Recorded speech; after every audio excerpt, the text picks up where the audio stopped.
ভাৰ্গৱ কলিতা দেখাত কিন্তু বেছ শান্তশিষ্ট প্ৰকৃষ্ট, কিন্তু ভিতৰে ভিতৰে ইমান বদমাইছৰ বদমাইছ ভাৰ্গৱ কলিতাই। ভাৰ্গৱ বৰবৰা নম্বৰ 1 বদমাইছ। যেতিয়া লোহিত কছাৰী মৃত্যু হ'ল, সেইটো আচল মৃত্যু নহয়, ইহঁতে মাৰি সেনেকা পেলাই দিছে।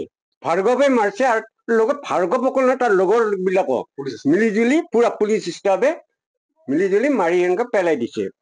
তাৰপিছত যাৰ ফলত অলপ কি হ'ল, মাতা মাতি ঘৰত গলো, গৈ দেখিলো, গৈ দেখো যে ভালুক দেৱী কিহত সি তাক পষ্টমৰ্টম কৰি আছে।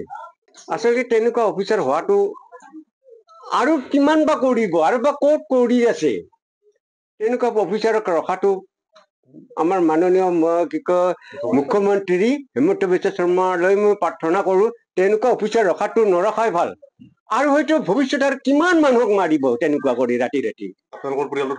আমাৰ পৰিয়াল ধ্বংস কৰিল, লোহিত কছাৰীক মাৰিল, মাৰি এনেকে নদীত পেলাই নদী বগৰাই দিলে, ৰাতিয়ে বগৰাই দিছে মাৰি।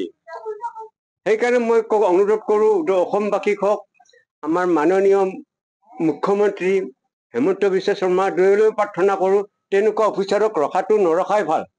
তেখেতে আৰু জেল দিয়াটো আৰু বেছি ভাল, জেল দিব লাগে। তাৰ মানে ৰাস পূজাৰ ৰাস ফূৰ্তিতে অলপ গল্প ধুনীয়াকে গল্পৰ কথাটো কোৱাতে অলপ জোৰে কৰি কৈছে সিহঁতে কি বা হ'ল, ধৰি লৈ গৈ মূৰত মাৰিছে। প্ৰথমতে লোকাপত থানাত মাৰিছে। মাৰাৰ পিছত যেতিয়া তাৰ মৃত্যু দেখা পাল, সেই তেতিয়া নদী কিনাৰত যায় এনেকা বগৰাই থৈ দিছে। মৃত্যু তাতে জপিয়াই মৰা বুলি কৈছে, চুইচাইড কৰা বুলি কৈছে। আচল চুইচাইড কৰা নাই, সিহঁতে মাৰি এনেকাহে নদীত পেলাই থৈ গৈছে, নদীত পেলাইছে। মৃত্যু হ'ল, সেইটো আচল মৃত্যু নহয়, ইহঁতে মাৰি সেনেকা পেলাই দিছে। ভাৰ্গৱে মাৰিছে আৰু লগত ভাৰ্গৱ অকল নহয়, তাৰ লগৰ বিলাকক মিলিজুলি পুৰা পুলিচ ষ্টাফে মিলিজুলি মাৰি সেনেকা পেলাই দিছে।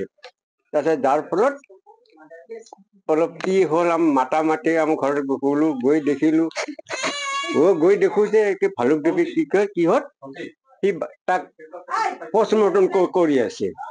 আচলতে তেনেকুৱা অফিচাৰ হোৱাটো আৰু কিমান বা কৰিব, আৰু বা ক'ত কৰি আছে, তেনেকুৱা অফিচাৰক ৰখাটো আমাৰ মাননীয় মুখ্যমন্ত্ৰী হিমন্ত বিশ্ব শৰ্মালৈ মই প্ৰাৰ্থনা কৰো, তেনেকুৱা অফিচাৰ ৰখাটো নৰখাই ভাল।